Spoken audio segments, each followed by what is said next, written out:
Hey guys, Parfax here, and today we've got a massive video for you. So I'm sorry, we haven't been posting a whole lot of videos. I know this week this will be the first one. I'm going through a move. My wife is moved out of state already. We bought a house, we sold our house. I'm going to be out of state for about 4 or 5 days here, about 4 days. Then I'll be back next week. We'll be bringing you videos because this is the patch I've been waiting for. Well, I say that I think every patch at this point. But I saw these notes and I wanted to bring them to you because this is some massive changes. So if you didn't know, they posted the PTR tomorrow will be up. Unfortunately, I leave like 9:30 in the morning, so I will not be able to get to test this until Sunday night / Monday morning.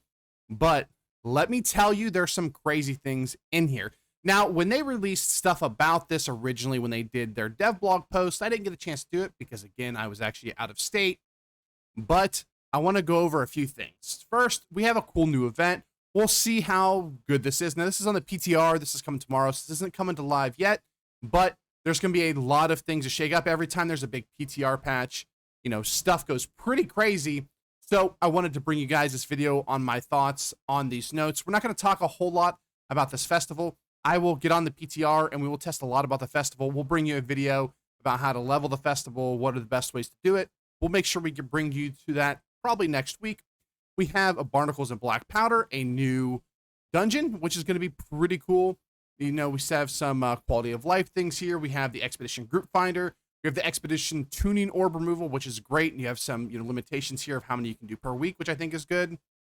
And then we have some loot rebalancing, which we're not going to go over. We can talk about those maybe in their own separate video because they probably can, take their own video. Instance Wars, I got some stuff here. Loot perk trade. Really, this is one of the things we want to talk about here is perk rebalance. Now, we haven't seen the perk rebalancing yet, but we do have a couple weapon changes we want to talk about. We have dual stat changes. We'll have to see on the PTR how OP and busted this is. We also made a number of changes to the 50 threshold bonuses to encourage more stat splitting across all builds. So we'll see. This can be a massive, massive meta shakeup here. Loot quality, bonus loot drops, perfect salvaging. We're going to salvage stuff to get more shit back now. Excuse my language. We have a lot of tuning, but let's go down here to the combat and AI. They adjusted some flat numbers to no longer to if you're healing greater than 5% of your HP. Blah, blah, blah, blah, blah.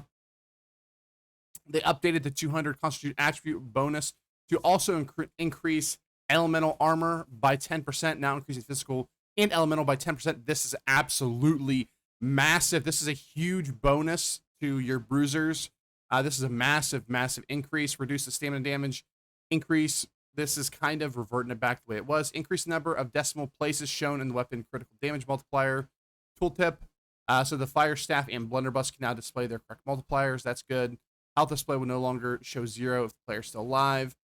Some nice little changes here. Remove 1 second mana regeneration delay that triggers when mana is consumed. Remove stamina regeneration while in a jump. Kind of weird. We got some weird things here. Some, little quality of life changes. They made some updates to the revival animation. Updated description of a few things here. We have some notable bug fixes, which is good. Next, we want to talk about the bow changes. You guys know how much I love the bow. And there's some pretty massive changes here.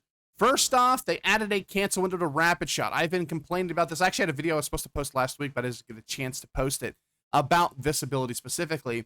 They added a cancel window to rapid shot ability to allow users to dodge cancel out of the ability after the first shot, as long as they are not actively firing the subsequent shots. So in between your shots, you can dodge cancel it, which is great.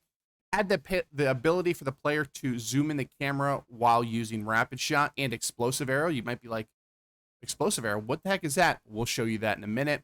They fix some bugs here. And then we have reduced poison shots direct hit passive damage from 150 to 100%.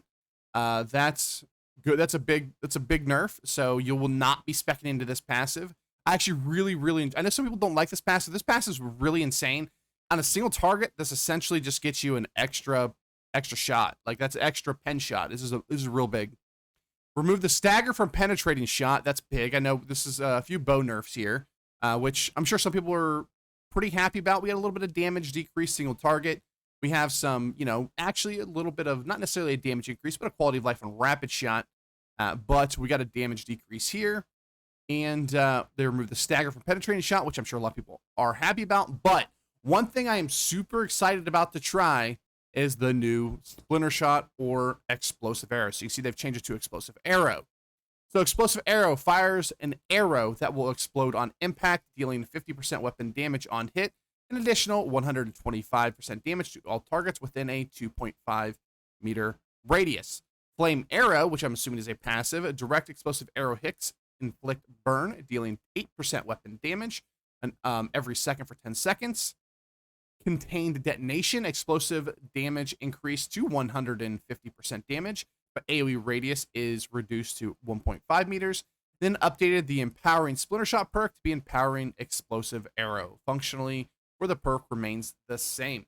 This is pretty big. I've been complaining about splinter shot for a while that it really wasn't an AoE spell. Now, the 2.5 radius is pretty small. I don't know if it's going to be like poison shot where you can just fire it on the ground. I imagine you'll be able to, but this is big. I love this. You're going to be able to run a dot bow build if you want to. You can run poison shot, you can run flame arrow, and then you can actually run rain of arrows, and you can run a bleed, a poison, and a burn dot. This is actually pretty cool. You're going to be able to do more builds in PvE that are pretty cool. And then in PvP, there might be some, there might be some things you can do with that as well. I'm going to try it out. We're going to see how well it is. I did buy a bow with, what was it? Vicious, refreshing move, and empowering splinter shot. Just for, giggles. We'll see how well the perks get, a bonus when they're on your weapons. We'll see if that's really good. But I'm excited. This is a pretty cool perk. I like it. I wanted it to be another AoE. I kind of wanted it to be what it was. It's kind of like just a shot. You just rain out, do like a big wide AoE spell. I understand why they went this route. This is a little bit easier to code, but I'm excited. We're going to test out this ability a lot. We're going to be testing it out. We're going to see if it's any good, if it's bad. From the tooltips here, it looks like it's going to be pretty good.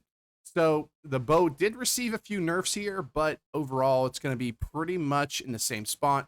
Maybe slightly better depending on which abilities you're running. I know a rapid shot's very meta, so people are going to like that. I'm not a big rapid shot fan, but this might allow me to run it a little bit more.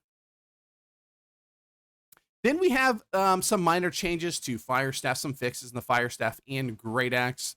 Gravity Well now pulls down players to the center of the ability upon cast, which is interesting. But we actually have some pretty interesting things here on the Hatchet. They fixed some issues where the light attacks were sometimes causing desync, such as cool. Extended the subsequent Hatchet light attack hitboxes to make them more in line with the first to make the light attack chain more consistent. That's great. One thing about the Hatchet is its hitbox is pretty small, and you have a hard time following up on the hitbox. So this is going to be really good if they made it pretty good. I know they've changed this a few times. They keep changing the Hatchet over and over again. We'll see if this is pretty good. They fixed the Hatchet infected throw moral power tooltip showing incorrect values, made a numerical change in Hatchet throwing skill tree update. So this is the side of the tree that needed a lot of updates. It needed a massive rework to make it even slightly viable. I went ahead and read over these. There's ability that might be decent, but well, let's see what you guys think. So we have allowed all throws to no longer need a passive to unlock to be able to crit. Cool. I don't know why that was even a thing before. Slightly reduced the block stamina damage on all throw attacks. Adjusted the placement of hatchets as they are thrown to be more like in line with the player character and reticle. So that could be good. A little bit better aiming. We have running throw increase the base damage from 110 to 120. Good. It's okay. Target impact upgraded the functionality to extend the duration of its friend by 4 seconds instead of increasing the power. Then decreasing the distance required to trigger. That's a nice little buff. We have social distancing, which I think this might be the best of the abilities here. Increased dodge back distance, added a stagger to the distance throw, reduced damage from 130% to 100. So this is going to be more of a utility spell instead of just like a damage, which nobody used this ability pretty much anyway. Slightly increased the iframes during backward dodges. Cool. Updated the tooltip to indicate the ability had invulnerable iframes. Then increase the base slow effectiveness from 15% for 3 seconds to 25 for 5 seconds. That's a pretty big increase. This is a really weird ability, though, just kind of on a side note. This is an ability that allows you to, it really wants you to run away.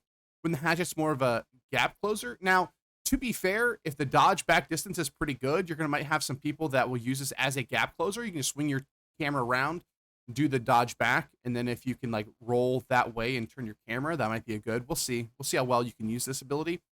We have a quick power upgrade, adjusted the values from 30% for 3 seconds to 20% for 6 seconds. This is actually better. I know it's a little bit of a numerical decrease, but doubling the duration is actually good. I'd rather have a little bit less damage. I mean, 33%, still 33%, but we get a double the duration, which is really good.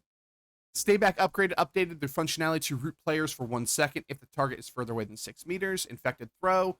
Sped up the infected throw attack animation, which is really good. That was really way too long. Increase the damage from 150 to 165. That's really not a big difference, but that ability actually could be very useful on the Hatchet if it was ever actually good, because it does give some heal cut.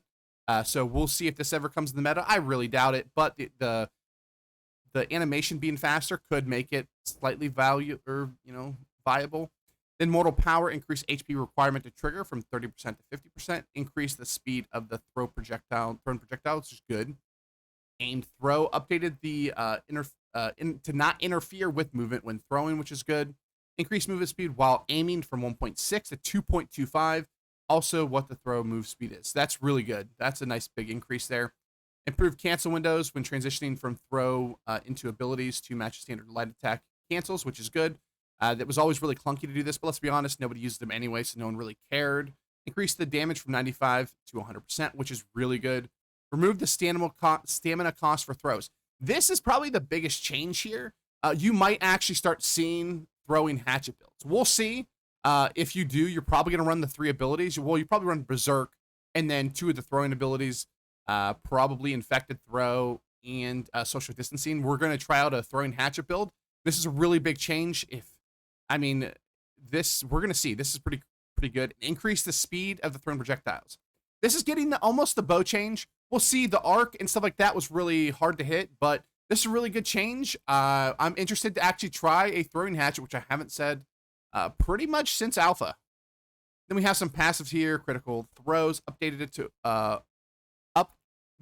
it so all throws can perform crits by default. This passive is no longer required. Updated the passive to grant 5% crit chance on all melee attacks, 10% crit chance on all range attacks, which is big. We love the 10% crit chance. On fire no longer requires a critical shot. Also rejuvenating crits no longer requires critical throw to unlock. Then we have exploitation, reduced damage bonus from passive 15% to 10%. Boot and rally renamed to hurling force. Rework to increase damage of all throw based on how far away the target is from the player, which could be good, up to a max of 20% damage at 20 meters and beyond. We're getting a lot of damage here, and this is what they needed. We're going to see. I don't know how well it's going to go, but some pretty big updates here. We're going to see if throwing Hatchet is even semi-viable. Persistent hindrance, reduced debuff duration time from 30 to 20%. And then updated it to also deal 3% additional damage per debuff on the target, up to a max of 4 debuffs, which is really good. And then Adrenaline Rush now triggers off a hit with an ability instead of an ability activation. Okay, so some pretty big updates here to the Hatchet. I know most of you guys probably don't even know what any of these are, because let's be honest, nobody uses these, and people don't use the Hatchet quite as much, at least when you get to endgame. But these are some pretty good changes. We're going to see throwing Hatchet might be viable. Maybe a throwing Hatchet bow build. Maybe we'll see that in the future. It could be pretty cool. We're going to see. And then we got some little bit of a Ice Gauntlet nerf. Very little. Added a 1 second cooldown to Pylon Dodge upgrade. And then we have some fixes here. A little bit of tweaks. We did get a... let's go down here to we did get an update to the homing on Rapier's Flourish and Finish. This skill was horrible to land, so maybe that will, end up being pretty good. We have a little bit of changes, updated Defiant Stance ability, fixed an issue where the sword heavy attacks were not obtaining the grit. There we go. The grit on the heavy attacks there when you have 300 strength, which is really good. And here's a pretty big change. We have reduced Oblivion's Empowered from 20% to 15%. And they reduced light attack damage of Void Blade from 100 to 90%, and heavy attack damage from 150 to 140%. I know it's a pretty small numerical value, but we're losing 5% here, an additional 10% here and here. So Void Gauntlet's getting a pretty decent little nerf here. It's not super oppressive. It's not going to take the Void Gauntlet completely out of the meta. And honestly, like in wars and stuff like that, they weren't using Void Blade. Void Blade was really good for like 3v3 arenas. I found it to be really good. But yeah, it's interesting. We'll see what happens here, but it's a nice little nerf. And then honestly, the rest of this is stuff you can read. Other than this is a huge thing as well. So we have an additional update to PvP arenas. So now they're not going to give you any consumables. You're like, Parfax, that's horrible. But you're going to be allowed to use any of your consumables. So if you're running around with your dual stat food, you can just use a dual stat food. Same thing with your potions, your honing stones, all that good stuff, but they will not be consumed while in there. So you can see down here, they just kind of go over what we're talking about here, but essentially you can use your own consumables, but once you're in there, they will not be consumed. So that's great. That's a great little update. You don't have to like put your stuff on and off your bar all the time, and it's pretty good. Actually, I haven't seen these, so let's go down here real quick. I actually haven't. Oh no, these are the original changes, right? That was 2 hours ago, and this was 2 hours ago. Okay, so we saw all these changes. There's some quality of life stuff, which if you want me to make a video about that, I can. There are some pretty cool things down there, but honestly, I really just wanted to go over the massive changes to the bow, the hatchet, and some PvP arena and stuff like that. All right, guys, thanks for watching. Hope you enjoyed this video. Like, comment, subscribe, all that good stuff, and I'll see you next time. Peace.